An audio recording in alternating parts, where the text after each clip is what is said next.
ഇനി നമുക്ക് കമ്മിറ്റഡ് എന്ന വാക്കുമായി ബന്ധപ്പെട്ട് PSC ചോദിച്ചിട്ടുള്ള ചോദ്യങ്ങളും അതുമായി ബന്ധപ്പെട്ട കോൺസെപ്റ്റും നോക്കാം. കമ്മിറ്റഡ് എന്ന വാക്ക് പോസിറ്റീവ് ആശയത്തിലും നെഗറ്റീവ് ആശയത്തിലും ഉപയോഗിക്കാറുണ്ട്. കമ്മിറ്റഡ് എന്ന വാക്ക് പോസിറ്റീവ് ആശയത്തിലാണ് ഉപയോഗിക്കുന്നതെങ്കിൽ അതിന്റെ കൂടെ ടു എന്ന പ്രിപ്പോസിഷൻ ചേർക്കണം.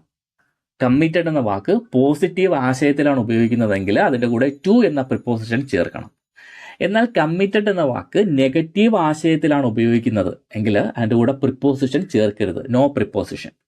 കമ്മിറ്റഡ് എന്ന വാക്ക് നെഗറ്റീവ് ആശയത്തിലാണ് ഉപയോഗിക്കുന്നതെങ്കിൽ അതിന്റെ കൂടെ പ്രിപ്പോസിഷൻ ചേർക്കരുത്, നോ പ്രിപ്പോസിഷൻ. ഒന്നാമത്തെ ചോദ്യം, our country is committed dash peaceful coexistence. നമ്മുടെ രാജ്യം സമാധാനം ആഗ്രഹിക്കുന്നു. സമാധാനം ആഗ്രഹിക്കുക എന്ന് പറയുന്നത് ഒരു പോസിറ്റീവ് ആശയമാണ്. അപ്പോൾ ഇവിടെ പോസിറ്റീവ് ആശയമാണെങ്കിൽ അതിന്റെ കൂടെ ടു എന്ന പ്രിപ്പോസിഷൻ ചേർക്കണം. അപ്പോൾ ഇവിടെ കമ്മിറ്റഡ് ടു വരും. Committed to. Our country is committed to peaceful coexistence. അപ്പോൾ ടു വരും.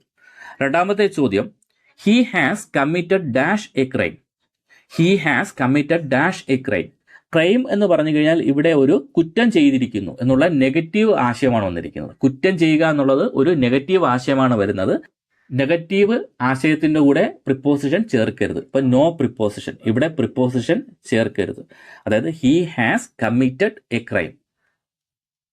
ഇവിടുത്തെ answer he has committed a crime. Preposition വേണ്ട. ഇതുമായി ബന്ധപ്പെട്ട ഡീറ്റെയിൽഡ് ക്ലാസ്സിനായി ഡിസ്ക്രിപ്ഷൻ ചെക്ക്ഔട്ട് ചെയ്യുക. Thank you for watching.